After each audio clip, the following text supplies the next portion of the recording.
Assalamualaikum warahmatullahi wabarakatuh. Selamat malam kepada Ibu Indria selaku dosen pengajar di mata kuliah Analisis Kelayakan Bisnis. Sebelum memulai presentasinya, saya akan memperkenalkan diri. Nama saya Nirmaya. Saya jurusan S1 Manajemen Bisnis. Di slide pertama tentu ada cover, itu ada nama dan judul dari presentasi ini, yaitu unit dagang Prana Jaya Ekspor. Nah, unit dagang Prana Jaya Ekspor ini apa sih? Dia itu saya melakukan penelitian sebuah usaha yang dimana dia mengekspor kayak dari kayu gitu, arang kayu gitu kan. Nah, di slide pertama itu tadi udah ada judul, sekarang masuk ke latar belakang. Nah, latar belakang dari saya melakukan penelitian itu yaitu secara umum makna ekonomi didefinisikan sebagai ilmu yang mempelajari perilaku manusia dalam menggunakan sumber daya yang langka untuk memproduksi barang dan jasa yang dibutuhkan manusia. Ruang lingkup ekonomi meliputi satu bidang perilaku manusia berkait dengan konsumsi, produksi, dan distribusi. Pertumbuhan ekonomi dapat menyebabkan barang dan jasa yang diproduksi dalam masyarakat bertambah. Masalah pertumbuhan ekonomi dapat dipandang sebagai masalah ekonomi jangka panjang.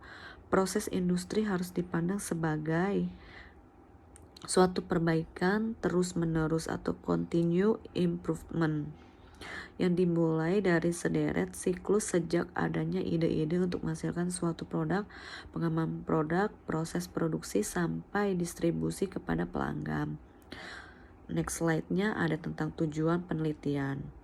Kenapa saya melakukan penelitian ini? Itu memiliki tujuan yaitu untuk mengetahui dan menganalisa kelayakan usaha yang dijalankan oleh unit dagang Prana Jaya dari aspek pasar. Nah, yang kedua, untuk mengetahui menganalisa kelayakan usaha yang dijalankan oleh unit dagang Prana Jaya dari aspek teknis dan teknologi. Yang ketiga, untuk mengetahui dan menganalisis kelayakan usaha yang dijalankan oleh unit dagang Prana Jaya dari aspek manajemen dan hukum. Yang keempat, untuk mengetahui dan menganalisis kelayakan usaha yang dijalankan oleh unit dagang Prana Jaya dari aspek sosial, ekonomi, dan budaya. Nah, kebetulan di UAS ini, di soal ini kita suruh melakukan penelitian dan dibikin makalah, dan di makalahnya itu harus memiliki 5 aspek. Nah, di sini ada tujuannya, makanya saya tulis. Nah, ini ada 5 aspeknya. Oke, slide berikutnya manfaat penelitian. Nah, manfaat penelitian berisi tentang kontribusi apa yang akan diberikan setelah selesai melakukan penelitian. Kegunaan dapat berupa kegunaan yang bersifat teoritis dan kegunaan praktis seperti kegunaan bagi penulis, instansi, dan masyarakat secara keseluruhan. Kegunaan penelitian harus objektif dan realistis. Dan di slide berikutnya ada definisi istilah. Nah, definisi istilah itu kita bagi menjadi 2, ada analisis kelayakan usaha dan ekspor. Nah, analisis kelayakan usaha atau bisa juga disebut analisis kelayakan bisnis merupakan suatu alat yang digunakan untuk mencari atau menemukan inovasi baru dalam perusahaan. Tujuan dari analisis kelayakan usaha atau bisnis merupakan sebagai penilaian dari kelayakan usaha atau proyek untuk menjadikan masukan pasar atau aspek teknis operasi, aspek organisasi dan manajemen, aspek lingkungan dan finansial secara komprehensif dan detail sehingga dapat dijadikan dasar bagi investor atau pemilik usaha untuk membuat keputusan pengembangan secara lebih objektif. Nah, yang kedua tentang ekspor. Ekspor adalah pembelian negara lain atas barang buatan perusahaan-perusahaan yang di dalam negeri. Faktor terpenting yang menemukan ekspor adalah kemampuan dari negara tersebut untuk menghasilkan barang yang dapat bersaing di pasar internasional.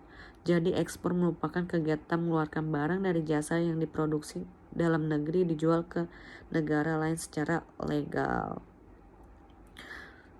Jadi usaha yang saya amati ini untuk dibuat makalah adalah usaha yang termaksud sudah besar ya, udah bukan lagi perintis tapi sudah benar-benar bisa dikategorikan sudah stabil. Nah, ini ada 5 aspek yang saya amati yang diminta dari Ibu Indriana, suruh melakukan penelitian dengan adanya 5 aspek. Ada aspek analisis kelayakan bisnis, aspek kelayakan bisnis, aspek teknis dan teknologi, dan aspek ekonomi dan budaya, sama aspek manajemen dan hukum. Nah, dari aspek analisis kelayakan bisnis, yaitu studi kelayakan bisnis merupakan suatu konsep yang dikembangkan dari konsep manajemen keuangan, terutama ditunjukkan dalam rangka mencari atau menemukan inovasi baru dalam perusahaan. Studi kelayakan bisnis juga secara tidak langsung akan mempunyai keterkaitan dengan kepentingan masyarakat dan pemerintah.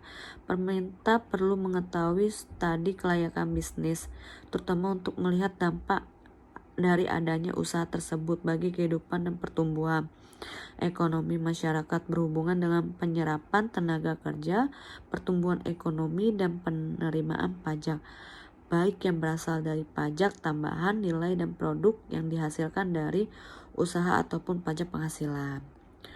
Baik, di slide berikutnya ada aspek-aspek kelayakan bisnis. Beda ya tadi tentang analisis sama ini kelayakan bisnis.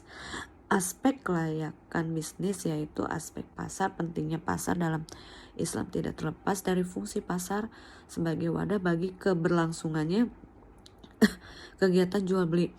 Jual beli memiliki fungsi penting karena jual beli merupakan salah satu aktivitas perekonomian yang sesuai ajaran Islam. Dalam pasar sangat rentan akan kecurangan dan perbuatan ketidakadilan yang menzolimi pihak lainnya. Nah, ini ada peluang pasar dari aspek-aspek kelayakan bisnis, yaitu ada analisis permintaan, yang kedua ada analisis penawaran, dan analisis persaingan. Nah, slide berikutnya ada aspek teknis dan teknologi.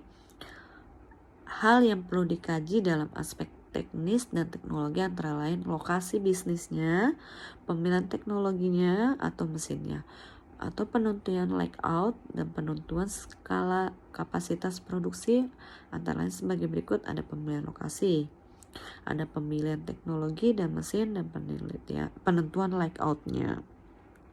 Baik, di slide berikutnya ada aspek sosial, ekonomi, dan budaya.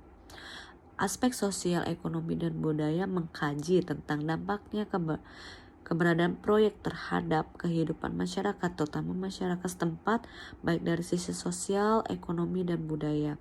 Dari sisi ekonomi, apakah keberadaan proyek dapat merubah atau justru mengurangi income per kapital penduduk setempat?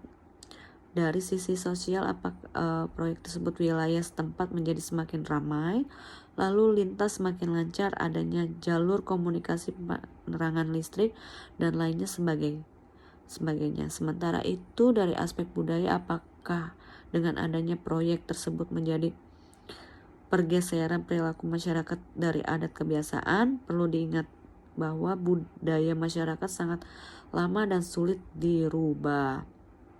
Baik, yang slide berikutnya ada aspek manajemen dan hukum, yaitu sebagaimana diketahui manajemen berfungsi menjalankan roda organisasi melalui kegiatan perencanaan, pengorganisasian, pelaksanaan, pengendalian.